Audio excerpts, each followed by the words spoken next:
good. I'll use completely fresh names. Narrator, Marvella.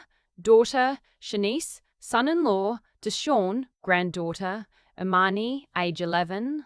Narrator's late husband, Roosevelt, neighbor/friend, Carolyn. None of these appear in the used list. I didn't argue with him that night. I didn't cry. I didn't raise my voice.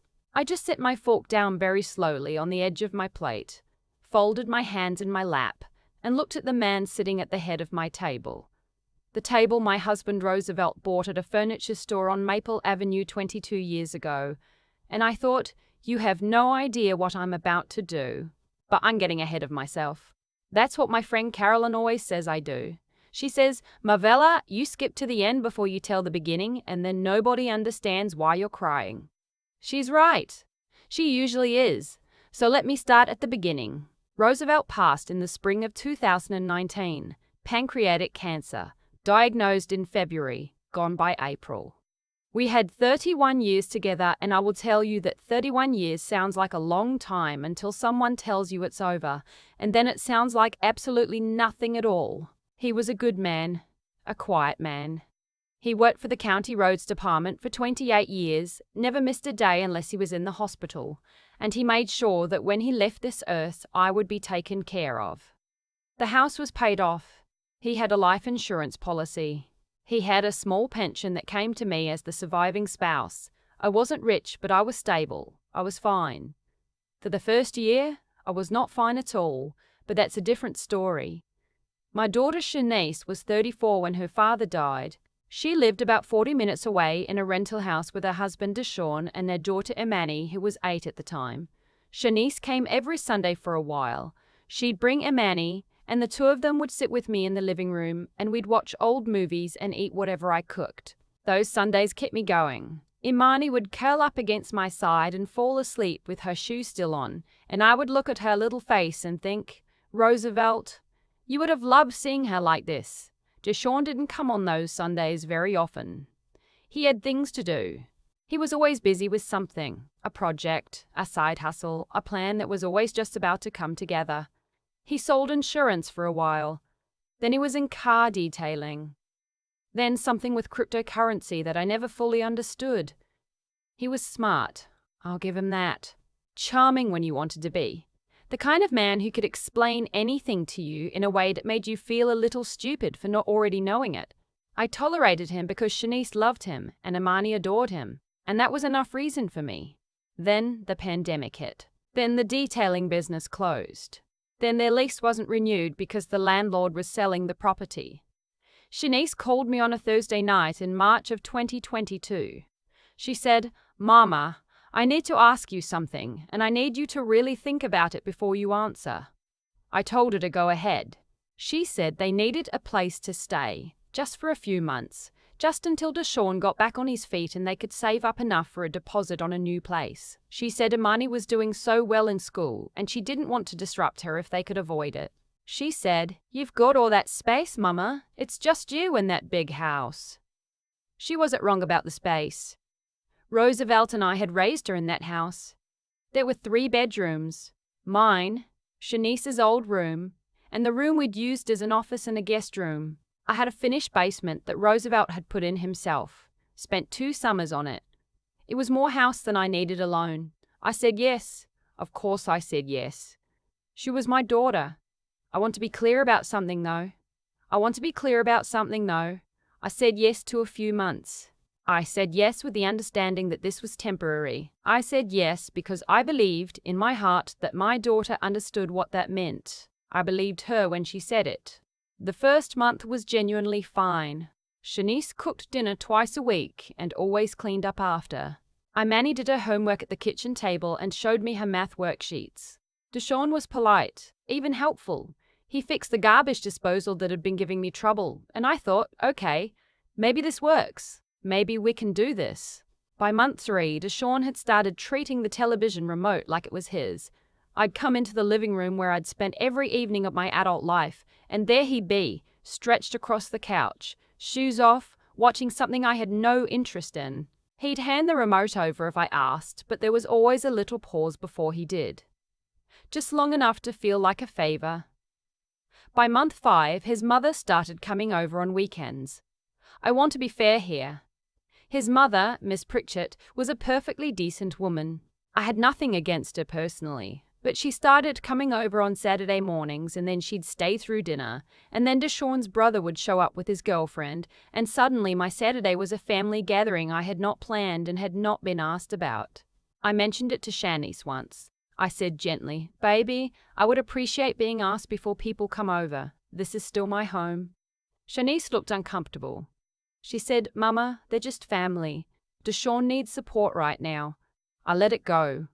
I should not have let it go. I should not have let it go.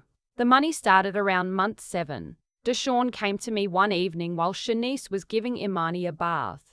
He sat down across from me at the kitchen table and he had this expression on his face, this serious, earnest expression, and he explained that he had found a real opportunity. A business contact, something in logistics. He needed a short-term loan, just $3,500 to cover the filing fees and the first month of overhead. He said he would pay me back within 60 days, 90 at the absolute most. He looked me right in the eye when he said it. I gave him the money. I told myself it was an investment in their future, in Imani's future. I told myself that this was what family does. 60 days came and went. I didn't say anything because I didn't want to make it awkward. I didn't want Shanice to feel caught in the middle. In October, Shanice needed her car fixed. The transmission was going. She didn't ask me directly, she mentioned it at dinner. Mentioned the estimate was $2,200. Mentioned she didn't know how they were going to cover it. I told myself I would have helped my daughter with a car repair regardless of whether she was living under my roof or not. That was true. I still believe that. But then there was the security deposit for the unit they said they were looking at. Then there was Deshawn's phone bill 2 months in a row because the logistics venture was waiting on a payment to clear. Then there was Imani's school trip, which I was happy to cover. That was nothing. I would have done that 10 times over. But the other things, those were adding up in a way I didn't let myself look at directly. By the time we got to the following spring, they had been in my house for 14 months. Deshawn had a new project by then. He was vague about the details in a way that I had started to recognize. I heard him on the phone sometimes, late at night when I was coming down the hall to get water, and he'd lower his voice when he noticed me, and I'd go back to my room and lie there in the dark, wondering what exactly I was sharing my home with. Shanice had stopped coming to me with things the way she used to. We used to talk. Really talk.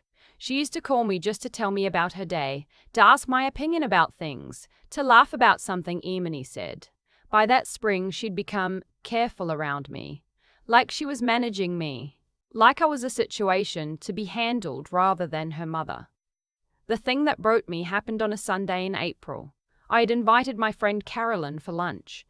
We've been friends for 30 years since our kids were in elementary school together. I made a pot of chicken and dumplings, the recipe that Roosevelt's grandmother taught me, and I set the table nice. Carolyn arrived at noon. Deshawn's brother, the one who came on Saturdays, showed up at 12:30 with 2 friends I had never seen in my life. They walked in through the front door like they'd been there before, which maybe they had, and I just hadn't known about it. They settled into the living room with the television on loud. One of them went to my refrigerator and helped himself to a soda without asking anyone. I excused myself from the table and found Deshawn in the hallway. I asked him, quietly, who these people were and why they were in my house. He said, very casually, that his brother had mentioned stopping by. I said I had a guest. I said I would have appreciated being told. He looked at me the way you look at someone who is being unreasonably difficult, and he said, "It's just for a little while, Marvella. Relax, relax. In my own house, at a table set for a lunch I had cooked, with my friend of 30 years sitting in the kitchen waiting for me." I went back to Carolyn. I sat down. I smiled. We had our lunch and we talked, and she pretended not to notice the sound of the television and the strangers 20 feet away. She is a gracious woman. When she left, she squeezed my hand at the door and she didn't say anything, but the look on her face said everything. I went to my bedroom that night and I sat on the edge of my bed and I thought about Roosevelt. I thought about the way he used to look at this house. with pride, with ownership, with the quiet satisfaction of a man who had built something real. I thought about the 22 years we had spent within these walls. I thought about Imani sleeping down the hall and how much I loved that child. And then I thought about the numbers. I hadn't let myself add it all up before. I sat there with a notepad, old habit. Roosevelt always kept a notepad on the nightstand, and I wrote it down. The loan that was never repaid, the car repair, the phone bills, the deposits, the smaller things I had waved away without recording. When I added the column, I sat very still for a long time. Just over $19,000 in 14 months. I was 63 years old, living on a pension and Social Security that was comfortable but not endless. And I had quietly given away $19,000 to people who called me by my first name in my own home and told me to relax. I did not sleep well that night. I want to say I acted immediately. I want to tell you that I stood up the next morning and put my foot down. But the truth is, I spent another 2 months going back and forth with myself. I told myself Shanice needed more time.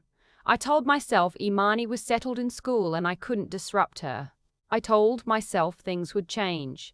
I told myself that blood is blood and you don't turn your back on your child.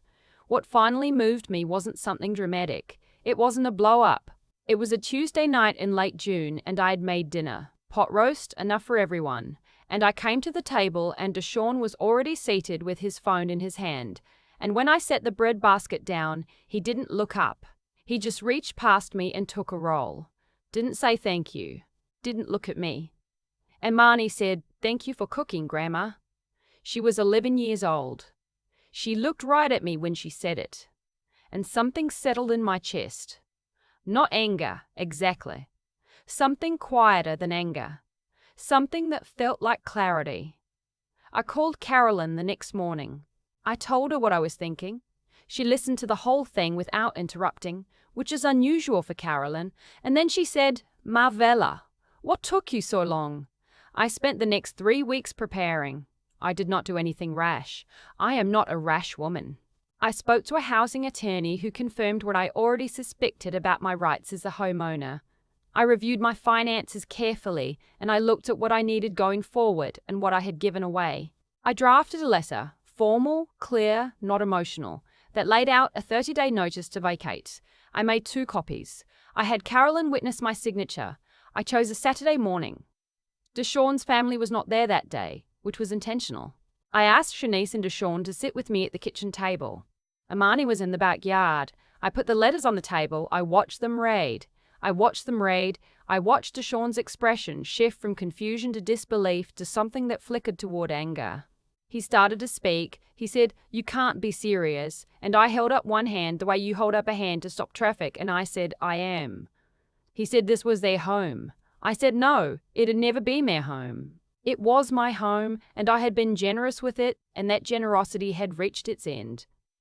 He said, where were they supposed to go? I said I'd given them 30 days, and that was 30 more than he had given me any consideration. Shanice didn't say anything for a long time. She looked at the letter. She looked at me. I could see her doing the things she had started doing, that managing, that calculating. And then something shifted in her face. I don't know what it was. Maybe she heard herself, how she was about to speak to me. Maybe she thought about Imani in the backyard. Maybe she just got tired. She said, "Okay, Mama." Just that. "Okay, Mama." Deshaun pushed back from the table and went upstairs. I heard the bedroom door close harder than it needed to. Shanice sat there for another minute, and I thought she might cry, and I thought I might too, but neither of us did. She said, "I'm sorry it got to this." I said, "So am I." They were out in 26 days. They found an apartment in a complex about 15 minutes away. Deshaun's brother helped them move. I watched the last of the boxes go into the truck from my front porch, and I held onto the porch railing. And I thought about everything I wanted to say, and everything I would never say, and all the years I had spent loving my daughter in this house, and all the ways love can get confused with permission. Imani hugged me before she got in the car. She held on for a long time. She said, "I'm going to come see you, Grandma." I told her she was always welcome. I told her the door was open whenever she wanted. And I meant it. Whatever happened between me and Shanice, whatever took years to untangle, that child was never going to lose me. Deshawn did not say goodbye. That night, after the truck was gone and the house was quiet, I walked through every room. My bedroom, the bathroom with the towel ring I'd installed myself after Roosevelt died because I was determined not to need anyone for the small things. Shanice's old room, which would be a guest room again, the office, the kitchen, the living room, where the couch cushions still had the dent from where Deshawn used to sit every evening. I stood in my living room for a long time. Then I went to the kitchen, I put on the kettle, and I sat down at Roosevelt's table with a cup of chamomile tea, and I listened to the refrigerator hum. 3 weeks later, Shanice called me.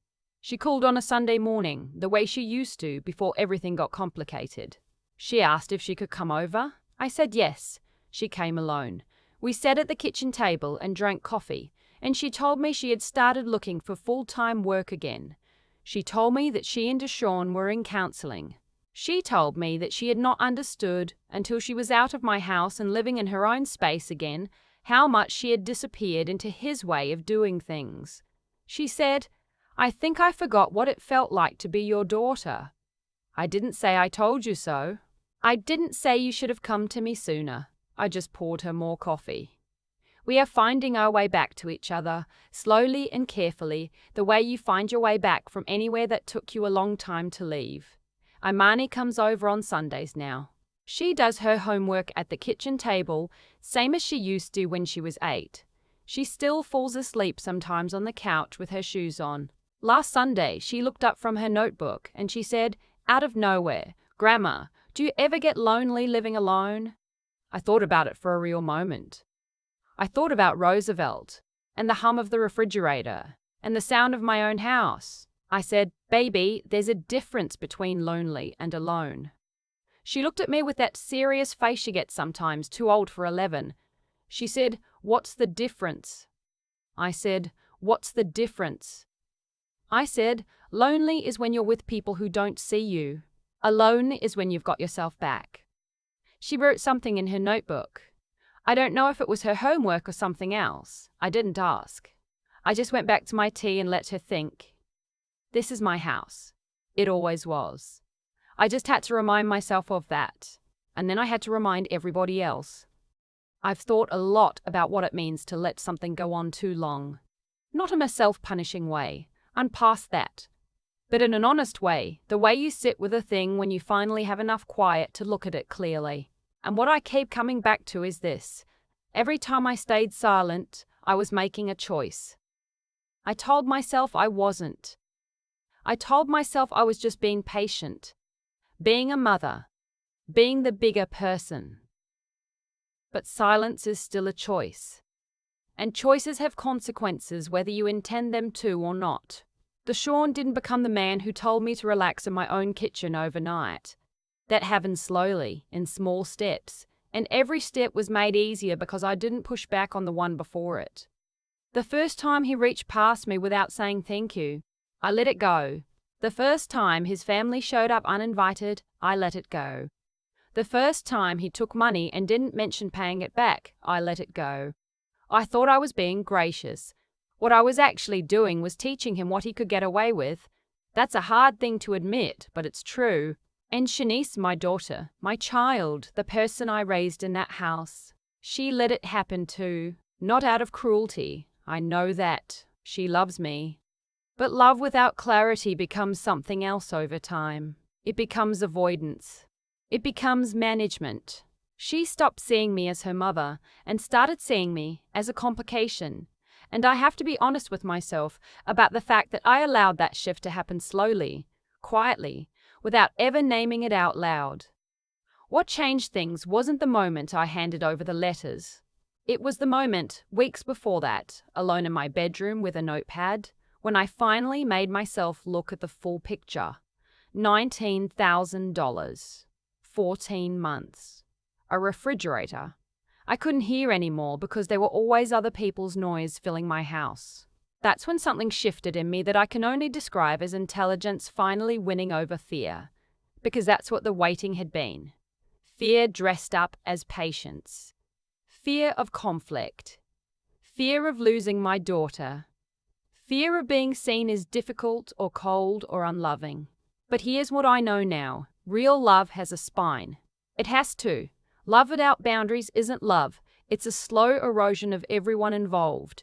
Shanice needed to see me stand up, not for my sake only, for hers, for Amani's.